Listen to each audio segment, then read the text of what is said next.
So hello everyone, I hope guys आप लोग अपनी पढ़ाई मन लगा के कर रहे होगे।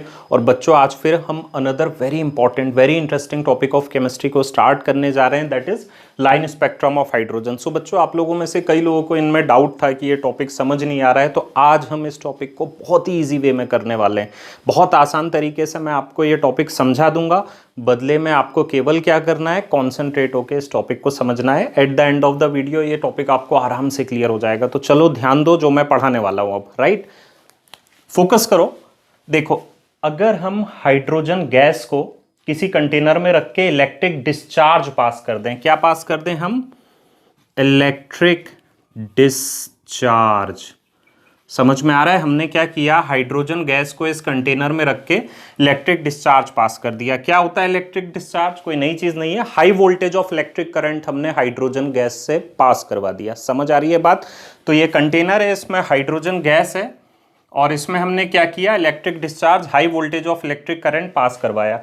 जैसे ही पास कराया तो हमने एक चीज देखी यहाँ पे कि यहाँ से एक लाइट बाहर निकलना शुरू हो गई। अच्छा, जैसे ये लाइट बाहर निकली तो यहाँ लगा दिया हमने स्लिट। स्लिट कोई नई चीज नहीं है, एक्चुअली हम चाहते थे कि एक फाइन कोलैमिनेटेड बीम यहाँ से पास हो, मतलब एक बीम पास हो जिसको हम इजिली स्टडी कर सकें। तो यहाँ से ये जो लाइट निकल रही है इसको एक फाइन स्लिट, मतलब एक होल कर दिया, एक फाइन कोलैमिनेटेड बीम से पास करवाया। तो ये जो लाइट है, ये जो विजिबल लाइट है, ऐसा निकलती हुई दिखाई दी। ये क्यों निकली अभी हम बताएंगे, पहले हम एक्सपेरिमेंट में क्या ऑब्जर्व हुआ उस चीज को देखते हैं। अच्छा, जैसे ही इस फाइन कोलैमिनेटेड बीम को, इस बीम ऑफ लाइट को जब प्रिज्म, ये क्या है आपका प्रिज्म है, बात समझ आ रही है? जैसे ही इस प्रिज्म से पास कराए तो प्रिज्म क्या करता है आप जानते हो ना, लाइट को स्प्लिट कर देता है 7 कलर्स में, लाइट को रिस्पेक्टिव कलर्स में स्प्लिट कर देता है। आप लोगों को ये बात अच्छे से पता है। तो प्रिज्म ने क्या किया, इस लाइट को डिफरेंट फ्रीक्वेंसी में, डिफरेंट रेंज ऑफ फ्रीक्वेंसी में चेंज कर दिया। अच्छा, यहां हमने लगाया हुआ है डिटेक्टर, या हम कह लें फिल्म, राइट। अच्छा, जैसे इस डिटेक्टर पे ये लाइट आके पड़ती है तो हमें डिफरेंट लाइंस दिखाई देने लगती हैं। सो जैसे ही ये जो डिफरेंट फ्रीक्वेंसी ऑफ लाइट इस डिटेक्टर पे फॉल होती है, इस फोटोग्राफिक फिल्म पे फॉल होती है, वहां पे हमें एमिशन लाइन ऑब्जर्व होती है जो आपको आपकी स्क्रीन पे दिखाई दे रही है। अब यहाँ पे क्या हुआ इस एक्सपेरिमेंट में, उस पर आप लोग ध्यान से फोकस करो, सुनो ध्यान से। जैसे ही हमने इलेक्ट्रिक डिस्चार्ज हाइड्रोजन गैस से पास किया तो हाइड्रोजन जो मॉलिक्यूल है H2, ये डिसोसिएट हो गए हाइड्रोजन एटम में। बात समझ में आ रही है? इन मॉलिक्यूल्स ने एनर्जी गेन की जो उन्हें इलेक्ट्रिक डिस्चार्ज से मिल रही है, और वो हायर एनर्जी एक्साइटेड स्टेट पे चले गए, खुद को डिसोसिएट कर दिया, हायर एनर्जी पे चले गए। बात समझ में आ रही है? जैसे ही वो हायर एनर्जी पे गए उन्होंने खुद को डिसोसिएट कर दिया। अब ये जो एटम आपको दिखाई दे रहा है, क्या दिखाई दे रहा है डिसोसिएट होने के बाद? हाइड्रोजन एटम, ये काफी हायर एनर्जी पे है। और बच्चों आप जानते हो ना, ये कब तक रहेंगे हायर एनर्जी पे? कभी कभी ना कभी तो इनको लोअर एनर्जी पे आना पड़ेगा। जैसे लोहे को, आयरन को जब हम गर्म करते हैं तो जब वो ठंडा होता है तो वो रेड कलर तब तक एमिट करेगा जब तक कि वो कूल नहीं हो जाता। उसी तरीके से ये जो आपके एक्साइटेड, हाई एनर्जी पे जो एक्साइटेड हाइड्रोजन एटम है, खुद को नॉर्मल करने के लिए, एनर्जी कम करने के लिए इलेक्ट्रोमैग्नेटिक रेडिएशंस बाहर निकालने लगते हैं। क्या निकालते हैं? Electromagnetic radiation. और इलेक्ट्रोमैग्नेटिक रेडिएशन का जो विजिबल रीजन है वही हमारी आंखें देख पाती हैं। तो वो जो विजिबल लाइट है वो आपको यहां पे ऑब्जर्व होना शुरू हो जाता है। हालांकि इलेक्ट्रोमैग्नेटिक रेडिएशन के अदर रीजन भी यहां से एमिट होते हैं, जैसे अल्ट्रावायलेट रीजन भी एमिट होता है, इंफ्रारेड रीजन भी एमिट होता है। तो बच्चों, जो विजिबल रीजन था इसको सबसे पहले बाल्मर नाम के साइंटिस्ट ने डिस्कवर किया था। बाल्मर नाम के साइंटिस्ट ने इसकी खोज की थी। समझ में आ रहा है? यहां से जो इलेक्ट्रोमैग्नेटिक रेडिएशन आ रहा है उसमें इंफ्रारेड रेज भी हैं, उसमें अल्ट्रावायलेट रेज भी हैं, उसमें विजिबल रेज भी हैं। तो जो विजिबल रीजन वाला जो रीजन है, जो विजिबल रीजन वाली जो आपको स्क्रीन पे स्पेक्ट्रल लाइंस दिखाई दे रही हैं, ये बाल्मर सीरीज कहलाती है। और इसको बाल्मर नाम के साइंटिस्ट ने डिस्कवर किया था और इसके ऊपर इन्होंने एक फॉर्मूला भी दिया था। क्या फॉर्मूला दिया था? उन्होंने ये बोला कि अगर ये जो स्पेक्ट्रल लाइंस हमें इस डिटेक्टर, इस फिल्म पे दिखाई दे रही है, अगर हम इसको वेव नंबर के हिसाब से टैली करें। बच्चों, वेव नंबर क्या होता है? It is reciprocal of wavelength, यानी लैम्डा का रेसिप्रोकल जो है वो आपका वेव नंबर होता है, जिसको हम न्यू बार से डिनोट करते हैं। और उन्होंने जो फॉर्मूला दिया, वो फॉर्मूला क्या दिया, ध्यान से देखो। Mu bar is equal to 109677, then bracket 1/2² minus 1/n², और यूनिट क्या था, सेंटीमीटर इनवर्स। ये यूनिट सेंटीमीटर इनवर्स क्यों आया, क्योंकि भाई रेसिप्रोकल ऑफ लैम्डा है ना वेवलेंथ, दैट्स वाई जो यूनिट आया वो ये आया। तो विजिबल रीजन की जो स्पेक्ट्रल लाइंस थी उसको बाल्मर ने डिस्कवर किया था, उसके बारे में बाल्मर नाम के साइंटिस्ट ने हमें जानकारी दी थी और उसका उन्होंने फॉर्मूला दे दिया। रिस्पेक्टिवली अलग अलग साइंटिस्ट ने, जैसे लायमन ने अल्ट्रावायलेट रीजन में जो स्पेक्ट्रल लाइंस आ रही थी उनकी जानकारी दी थी, और रिस्पेक्टिवली इंफ्रारेड रीजन में फिर पैशन सीरीज आ गई, ब्रैकेट सीरीज आ गई, फंड सीरीज आ गई। तो उनको हम समझ लेते हैं, बट बच्चों उससे पहले ये फॉर्मूला आया कैसे, क्यों मैंने यहां पे 2 लिखा, क्यों यहां पे n लिखा, ये चीज भी तो समझना जरूरी है। तो अब हम उस चीज को अंडरस्टैंड कर लेते हैं।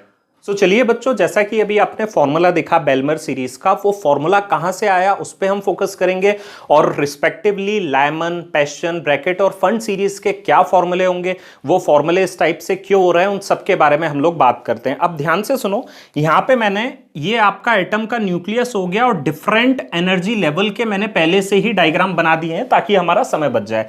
अब ध्यान से सुनो, ये एटम का न्यूक्लियस है। बच्चों बोहर मॉडल का लेक्चर आपने मेरा देखा होगा, नहीं देखा है तो उस पर भी जाके फोकस करो, आपको यहां पे और हेल्प मिलेगी। चलो अब ध्यान से सुनो, ये जो है ये आपका एनर्जी लेवल 1 है, जिसकी वैल्यू मैंने लिखी हुई है n=1। ध्यान से सुनना है, ये है एनर्जी लेवल 2, जिसकी बात बेलमर ने की थी, जिसका मैंने अभी फॉर्मूला भी बताया था। अभी हम फोकस करेंगे, that is energy level 3, that is n=4 respectively, n=5, n=6, n=7। और बच्चों ये बढ़ते जाते हैं, पूरा बोर्ड में भर दूंगा तो कोई मतलब नहीं है, इसलिए इतने में हमें समझ आ जाएगा। अब सुनो क्या हुआ, यहां पे हाइड्रोजन गैस जब एक्साइट हुआ तो क्यों कलर निकाले गए, यहां पे किस तरीके से वर्क हुआ उसको सुनो।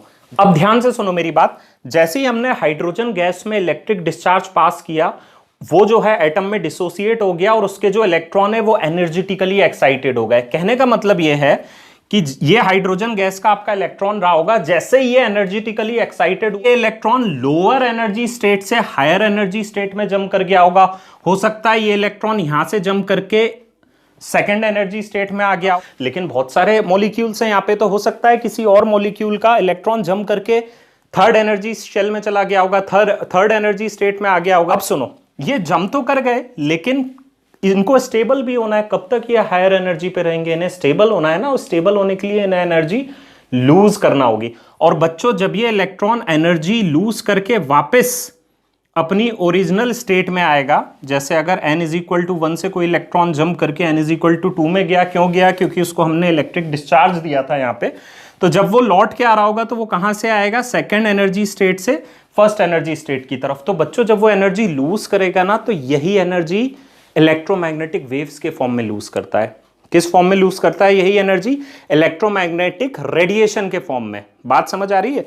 तो हो सकता है कोई एक इलेक्ट्रॉन किसी गैस मॉलिक्यूल का जो इलेक्ट्रॉन है, जब वो हाइड्रोजन एटम में टूटा तो सेकेंड एनर्जी स्टेट तक पहुंच गया था, वहां से वो लौट के फर्स्ट एनर्जी स्टेट में आ रहा है, रिस्पेक्टिवली थर्ड से फर्स्ट में आएगा। अभी हम फर्स्ट एनर्जी स्टेट की बात कर रहे हैं, तो लौट के इन्हें यहीं आना है। देखो रिस्पेक्टिवली ये हो जाएगा, इसको यहां तक कर देते हैं, ये यहां पे मे बी कोई एक हाइड्रोजन एटम का जो इलेक्ट्रॉन है वो जंप करके आपके सिक्स्थ एनर्जी शेल में चला गया होगा, वो भी जंप करके जब एनर्जी लूज करेगा इलेक्ट्रोमैग्नेटिक रेडिएशन के फॉर्म में, तो लौट के यहीं आएगा, और ये वाला यहीं आएगा।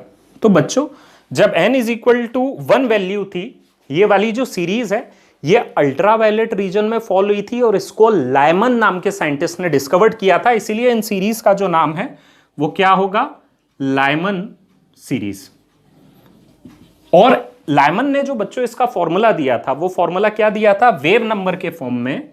वेव नंबर किसके बराबर होता है, 1/λ के बराबर होता है। और जो फॉर्मूला उन्होंने हमें दिया था वो क्या दिया था, 109677 ब्रैकेट 1/1²। क्यों 1, क्योंकि ये सब वापस जब अपनी एनर्जी लूज करके किस में आ रहे हैं, एनर्जी स्टेट 1 में आ रहे हैं, राइट। -1/n² centimetre inverse. अब बच्चों यहां पे जो n है वो n क्या है, जिस हायर एनर्जी स्टेट से वो लोग जंप करके लौट के आ रहे हैं, तो n की वैल्यू जो है वो हमेशा 1 से बड़ी होगी, क्योंकि 1 पे तो उन्हें आना है, और 1 के ऊपर जो एनर्जी स्टेट है वो 2 3 4 5 2 3 4 ये कितनी भी हो सकती है। इसीलिए लायमन ने जो फॉर्मूला दिया था वो ये दिया था। अच्छा, लेमन जो सीरीज थी वो किस रीजन में फॉल कर रही है? अल्ट्रावायलेट रीजन में। किस रीजन में फॉल कर रही थी? UV region. अभी मैं इसका आपको टेबल भी बताऊंगा। अच्छा बच्चों, रिस्पेक्टिवली जो फर्स्ट जो बेल्मर ने डिस्कवर किया था वो रीजन कौन सा था? विजिबल रीजन था। और वहां पे यहां जो मैंने फॉर्मूला लिखा था पिछले केस में वो 2 लिखा था, यानी रिस्पेक्टिवली जब जो हमारा इलेक्ट्रॉन है अगर एनर्जी गेन करके, इलेक्ट्रिक डिस्चार्ज गेन करके अगर वो सेकंड एनर्जी स्टेट से थर्ड में जंप कर सकता है, मे बी दूसरे एटम का फोर्थ में जंप करे, fifth, six, seventh, eight and so on, पर जब वो लौट के आएगा तो उसे आना तो सेकंड में ही पड़ेगा क्योंकि यही तो उसका ओरिजिनल घर है। तो जब वो लौट के आएगा तो मे बी थर्ड का सेकंड पे आ जाएगा, फोर्थ का सेकंड पे, लौट के उसको यहीं आना है। तो ये जो सीरीज थी बच्चों, इसका फॉर्मूला सबसे पहले मैंने आपको लिख के बताया था। ये जो सीरीज थी ये थी आपकी बेल्मर सीरीज, राइट। अच्छा, इसको लिख लेना सही से, बेल्मर सीरीज। बेल्मर सीरीज का जो फॉर्मूला हमने अभी लिखा था वेव नंबर के रिस्पेक्ट में वो क्या था? 109677 ब्रैकेट में 1 बाय, बच्चों यहां पे 2 स्क्वायर लिखा था मैंने, जबकि लेमन में 1, क्योंकि वो फर्स्ट एनर्जी स्टेट को लेकर बनाया गया था। ये जो है ये सेकंड एनर्जी स्टेट को लेकर बनाया जा रहा है, इसीलिए यहां पे 1 बाय 2 स्क्वायर लिखा, minus 1 by n square, right. अच्छा, यहां पे जो n की वैल्यू होगी ऑब्वियसली 2 से बड़ी होगी क्योंकि सेकंड एनर्जी स्टेट से सेकंड में तो वो जंप करेगा नहीं, ऑब्वियसली हायर एनर्जी होगी 3, 4, 5, 6, तो n की वैल्यू जो है यहां पे 3, 4, 5, 6 ऐसी हो जाएगी रिस्पेक्टिवली। बच्चों जो नेक्स्ट सीरीज बनाएगी, अब बेल्मर सीरीज कौन से रीजन में फॉल कर रही है? आपकी विजिबल, जिसको हम देख सकते हैं। किस रीजन में फॉल कर रही है? विजिबल। समझ में आया? इसके बाद किस साइंटिस्ट ने खोज की आने वाली सीरीज की जो कि इंफ्रारेड रीजन में फॉल कर रही है? That is passion. पैशन के बाद ब्रैकेट आया और फिर फंड आया। पैशन सीरीज की हम लोग बात करते हैं। पैशन सीरीज भाई सेकंड एनर्जी स्टेट की बात हो गई, अब हम बात करेंगे थर्ड एनर्जी स्टेट की। रिस्पेक्टिवली थर्ड एनर्जी स्टेट पे जो इलेक्ट्रॉन है मे बी एनर्जी यहां से गेन करके इलेक्ट्रिक डिस्चार्ज से वो फोर्थ में जंप कर गया होगा, किसी और एटम का फिफ्थ में कर गया होगा, 6, 7, 8 एंड सो ऑन, लेकिन जब वो लौट के आएगा तो वो थर्ड एनर्जी शेल पे आएगा। तो ये हम बता देते हैं कि भाई एक्साइटेड होने के बाद जब वो रिलैक्स हुआ तो वो थर्ड एनर्जी शेल पे आ रहा है, एंड सो ऑन। अभी बोर्ड में इतनी जगह नहीं है और बनाने की जरूरत भी नहीं है। तो जब n की वैल्यू 3 थी तो ये जो सीरीज जिस साइंटिस्ट ने डिस्कवर की थी उसका नाम था पैशन सीरीज, राइट। बच्चों ये जो सीरीज है ये इंफ्रारेड रीजन में फॉल कर रही है, इंफ्रारेड रीजन में फॉल कर रही है। इसका फॉर्मूला मैं वहां लिख देता हूं, मैं इसको रब कर देता हूं, ठीक है। लेमन का हो गया आपका, आई होप आप लोगों ने नोट कर लिया होगा, या यहां पे जगह नहीं है, मैं ये वाला सेक्शन हटा देता हूं। चलिए, तो पैशन ने क्या फॉर्मूला बनाया भाई, ध्यान से सुनो। 1 बाय लैम्डा जो कि वेव नंबर के बराबर होता है, फॉर्मूला क्या बनेगा यहां पे? 1 बाय किस एनर्जी शेल को लेकर बनाया गया था, किस एनर्जी स्टेट को लेकर? n इक्वल टू 3, तो 3 square minus 1 by n square, unit जो रहेगा सेंटीमीटर इनवर्स। अच्छा, n की वैल्यू ऑब्वियसली अब मैं आपको इतना समझा चुका हूं, 3 से बड़ी होगी तो 4, 5, 6 एंड सो ऑन।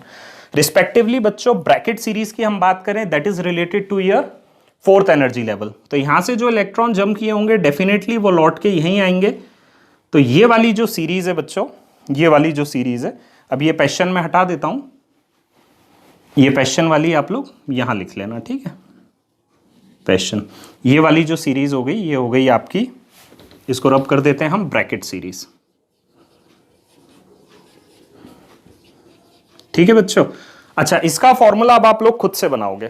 अब हम बात करते हैं फंड सीरीज की। फंड सीरीज में बच्चों जो n की वैल्यू होगी वो 5 होगी, यानी 1, 2, 3, 4, 5। एनर्जी गेन करने पर इलेक्ट्रॉन यहीं से हायर एनर्जी स्टेट में जंप किया होगा और जब अपनी एनर्जी को लूज कर रहा होगा तो उसको लौट के अपने घर में ही आना है, n इज इक्वल टू 5 में आना है, लाइक दिस, ठीक है, एंड सो ऑन। तो बच्चों इस सीरीज को हम लोग बोलते हैं फंड सीरीज, जिसमें p जो है वो साइलेंट होता है, PFUND इसका नाम, जो स्पेलिंग होती है वो होती है फंड सीरीज। बच्चों इसका भी फॉर्मूला आपको खुद से बनाना है। सो बच्चों अभी हमने देखा कि भाई लेमन सीरीज का फॉर्मूला क्या होता है, बेल्मर का क्या होता है, पैशन का क्या होता है, ब्रैकेट का क्या होता है। अब बच्चों ध्यान से सुनो, क्योंकि इन सब सीरीज के अलग अलग फॉर्मूले बन रहे थे, तो एक साइंटिस्ट थे जिनका नाम था रेडबर्ग, या रेडबर्ग भी कई लोग प्रोनाउंस करते हैं। उन्होंने क्या किया, अब क्योंकि इन सारे सीरीज के फॉर्मूले देखने में एक जैसे लग रहे थे तो उन्होंने इसका एक सिंगल फॉर्मूला बना दिया। तो अब मैं वो सिंगल फॉर्मूला लिख देता हूं जिससे हम इन सारी सीरीज के फॉर्मूले आसानी से समझ सकते हैं। तो जो रेडबर्ग नाम के साइंटिस्ट थे उन्होंने जो फॉर्मूला हमें दिया वो क्या फॉर्मूला दिया, ध्यान से फोकस करो। Wave number that is equal to 1 by lambda 109677 और यहां उन्होंने लिखा 1 by n1 square minus 1 by n2 square centimetre inverse. ये उन्होंने फॉर्मूला दे दिया और क्लियर हमें बता दिया, जैसा अभी तक हम देखते आए कि भाई n1 की जो वैल्यू 1 है वो किसके लिए होगी, आपकी लायमन सीरीज के लिए, ठीक है। और यहीं पे जो n2 की वैल्यू है लायमन पे, क्योंकि n1 की वैल्यू 1 है इसकी बात कर रहा हूं, तो बच्चों n2 की कितनी होगी, जहां पे इलेक्ट्रॉन एक्साइटेड होके जाएगा और फिर लौट के आएगा तो n2 की वैल्यू ऑब्वियसली 1 से बड़ी होगी। तो n2 की value should be 2 3 4 right. Respectively n2 की जो वैल्यू है वो 2 कहां होगी, अभी मैंने बताया था ना आपको बाल्मर सीरीज में, ठीक है। और बाल्मर सीरीज में n2 की वैल्यू कितनी होगी 2 के बाद 3 4 5 राइट। तो बच्चों इसको हम एक टेबल से देख लेते हैं जो आपकी स्क्रीन पे अभी आने वाला है। स्क्रीन के सामने ये जो दिखाई दे रहा है इस पे फोकस करो, पूरा लिखा हुआ है आपका Lyman, बेल्मर, passion, bracket, fun series और रिस्पेक्टिवली आप यहाँ पे n1 की वैल्यू देखो, लायमन के लिए 1 है, बेल्मर के लिए 2 है, रिस्पेक्टिवली सो ऑन। रीजन आपको दिखाई दे रहा है अल्ट्रावायलेट रीजन, उसके नीचे विजिबल रीजन और फिर लास्ट के तीनों टिल फन सीरीज तक इंफ्रारेड रीजन में फॉलो होगी। तो बच्चों समझ में आ गया आपको ये फॉर्मूला। एक बात और जरा ध्यान से सुनो, ये जो मैंने आपको डायग्राम बताया है ये डायग्राम आपकी एनसीईआरटी में थोड़ा सा अलग फॉर्म में दिया है। तो ये नहीं सोचना कि ये सर ने क्या समझा दिया और हमारी एनसीईआरटी हमारी रिफ्रेशर में अलग है। आपकी रिफ्रेशर में जो फॉर्मूला दिया हुआ है वो आपकी स्क्रीन पे आपको ये दिखाई दे रहा है। ध्यान से देखो, इस डायग्राम के नीचे n1 की जो वैल्यू जो लास्ट में दी हुई है दैट इज लायमन सीरीज। तो बच्चों वो मैंने इस तरीके से बना दिया, तो डायग्राम को लेकर कंफ्यूज नहीं होना है। तो बच्चों ये आई होप टॉपिक आपको इजी फॉर्म में समझ आ गया होगा। इस टॉपिक पे आपको मेहनत करनी है, अच्छे से समझना है।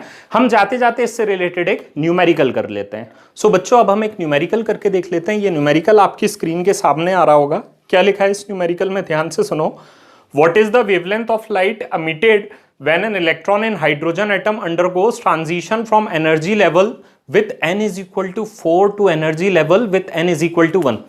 समझ में आया। अब बच्चों ध्यान से देखो, जो हमारे पास फॉर्मूला है जो रेडबर्ग नाम के साइंटिस्ट ने दिया था 109677, क्या फॉर्मूला बताया था हमें, 1 by n1 square minus 1 by n2 square, ठीक है, सेंटीमीटर इनवर्स।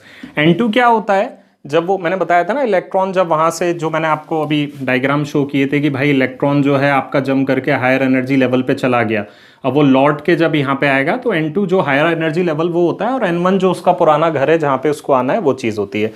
तो क्या बताया इस न्यूमेरिकल में, इलेक्ट्रॉन जो है एक्साइटेड होने के बाद लौट के कहाँ से आ रहा है, 4th एनर्जी लेवल से आ रहा है ना। तो यहाँ पे जो n2 की वैल्यू है वो हो जाएगी 4 और ऑब्वियसली जो उसका घर है n1 इसकी वैल्यू हो जाएगी 4। n1 जब 1 होता है तो कौन सी सीरीज होती है, लायमन सीरीज, मालूम है ना आप लोगों को। तो ध्यान से देखो, चलो इसको फॉर्मूले में डालते हैं।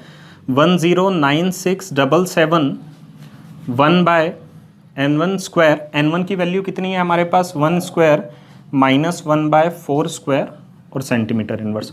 फटाफट बच्चों इसको आप लोग सॉल्व करो, फटाफट सॉल्व करो, कितना आंसर आ रहा है। सो आई होप बच्चों आप लोगों ने सॉल्व कर लिया होगा। क्या मिल रहा है 102822 सेंटीमीटर इनवर्स, ठीक है बच्चों। तो ये जो है ये आपका वेव नंबर आ गया। अभी हमें लैम्डा भी निकालना है। लैम्डा हम कैसे निकालते हैं, wave number is equal to 1 by lambda या फिर lambda is equal to 1 by wave number. तो वेव नंबर की वैल्यू है हमारे पास, इसका हमें रेसिप्रोकल निकालना है। 1 डिवाइडेड बाय 102822 सेंटीमीटर इनवर्स। इसकी जो वैल्यू हमारे पास आ रही है 9.7 इंटू 10⁻⁻6 सेंटीमीटर। सो बच्चों न्यूमेरिकल भी आप लोगों को प्रैक्टिस करना है और ध्यान से समझना है। सो आई होप ये टॉपिक आपको क्लियर हो गया होगा। So all the best.